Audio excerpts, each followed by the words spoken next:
एक किसान यहाँ पे काफ़ी मशहूर किसान है, सोशल मीडिया पे काफ़ी छाए हुए हैं, उनसे बातचीत करते हैं। सर, अगर बात करें तो 3 अध्यादेशों का विरोध लगातार किसान कर रहे हैं। आज सिरसा में एक बहुत बड़ा आंदोलन, घेराव की तैयारी है, क्या कुछ कहना चाहेंगे? अब देखो भाई, अगर कहीं भी इस देश में लोकराज या लोकलाज, लोकतंत्र या प्रजातंत्र अगर लेस मात्र भी इस देश में बचा हुआ है, या इन सरकारों ने, केंद्र सरकार और हरियाणा सरकार ने थोड़ी सी भी इनमें शर्म बाकी है, तो ये तीनों अध्यादेश वापस लेने ही पड़ेंगे। अन्यथा देश का किसान और किसान के माध्यम से पूरा देश विद्रोह की तरफ, विद्रोह की आग में धकेल रहे हैं ये लोग। अब किसान चुप नहीं बैठेगा जब तक ये लोग इन तीनों काले अध्यादेशों को, यानी कि पूरे देश के किसानों की अर्थी का सामान, ये 3 काले अध्यादेश अगर ये वापस नहीं लेते तो देश बहुत ही बुरे दौर से, बहुत ही भयावह तस्वीर आगे चल के पेश होने वाली है। किसान चुप नहीं बैठेगा। सर, अगर बात करें तो भाजपा लगातार कह रही है कि ये तीनों जो अध्यादेश हैं किसान के हित में हैं। तो आप क्या कहेंगे, क्या कहीं ना कहीं नहीं लगता कि अध्यादेश किसान के हित में? यार शर्म आ रही है। कौन भाजपा? 3 अध्यादेश, उस भाजपा को, उस प्रधानमंत्री को जो 15 लाख खाते में आएंगे।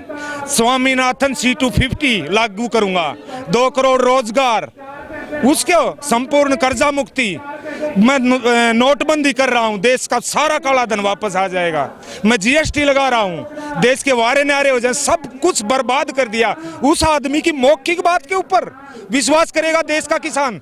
ये तो दुनिया की सबसे बड़ी झूठ की अगर फैक्ट्री कोई है तो हिंदुस्तान की भाजपा और प्रदेश सरकार के मुखिया। आज हम यहाँ पर आए एक देवीलाल के, चौधरी देवीलाल के वंशज, जो त्याग की प्रतिमूर्ति थे, जिन्होंने इतने बड़े पद को त्यागा था, इतने बड़े बड़े किसान हितैषी काम किए थे। आज वो इस झूठ की फैक्ट्री का उनका वारिस एक वर्कर बना हुआ है। इनकी इतनी झूठ दबा रहा है, बार बार उसको नीचा दिखाया जा रहा है, लेकिन वो इतने महत्वाकांक्षी हो चुके हैं, इस वंश के वंशज इतने स्वार्थी हो चुके हैं। एक छोटी सी कुर्सी, अगर वो आज भी किसानों के साथ खड़े हो जाएं तो उसको प्रदेश और देश का किसान इससे भी बड़ी कुर्सी दे सकता है। लेकिन वो तो चंद निजी महत्वाकांक्षाओं के चलते उन्होंने किसानों की गर्दन के ऊपर पैर रख करके आगे कदम रखने की कोशिश कर रहे हैं। लेकिन देश और प्रदेश का किसान ये भूलेगा नहीं, कभी भी नहीं भूलेगा। एक आखिरी सवाल करूंगा। अभी जो 3 अध्यादेश हैं, इनमें बताया जा रहा है कि कुछ एक कमियां हैं, अगर वो कमियां पूरी हो जाती हैं तो किसान के हित में हो सकते हैं। तो अब किसान की मांग क्या है? उन 3 अध्यादेशों को रद्द करने की मांग है या जो कमियां हैं उनको पूरा करने की? भाई कुछ एक कमियां नहीं है उनमें, वो सारी की सारी कमियां हैं उसके अंदर। अगर इतने अच्छे अध्यादेश थे, किसान क्या मांग रहा था? स्वामीनाथन C2+50, संपूर्ण कर्जा मुक्ति। फिर ये इसे महामारी के भयावह दौर में पिछले दरवाजे से लेकर क्यों आए? एक लाइन लिख दो। अगर ये इतने ईमानदार हैं जो खुद अपनी जुबान से कह रहे हैं हम MSP नहीं छेड़ेंगे, हम मंडी नहीं छेड़ेंगे, जो ये मौखिक जबान से कह रहे हैं, वो लाइन किसान को लिख कर दे दो।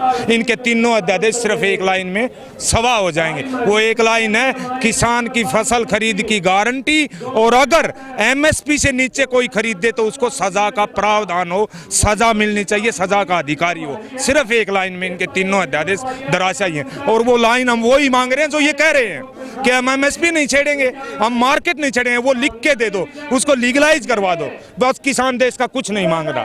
मेरा नाम रमेश टमाटर वाला था पहले, अब रमेश बंगाल बोलने लगे लोग। हाँ। टमाटर वाले से रमेश करता हूँ साहब। लीज पर घर की मात्र 5-4 एकड़ जमीन है। मैं ठेके पर लेकर दक्षिणी हरियाणा में बड़ी ठेके पर लेकर कई अवार्ड मिले हुए हैं, इसी सरकार से मिले हुए हैं। तो अपने नेशनल लेवल के, अपने प्रदेश लेवल के, अपने कृषि मंत्री, हरियाणा सरकार, भारत सरकार, पता नहीं कितने कईयों अवार्ड मिले हुए हैं। कहाँ से हो आप? कौन से? मैं हरियाणा के भिवानी डिस्ट्रिक्ट तोसाम हल्का खरकड़ी माखवान गांव से हूँ जी।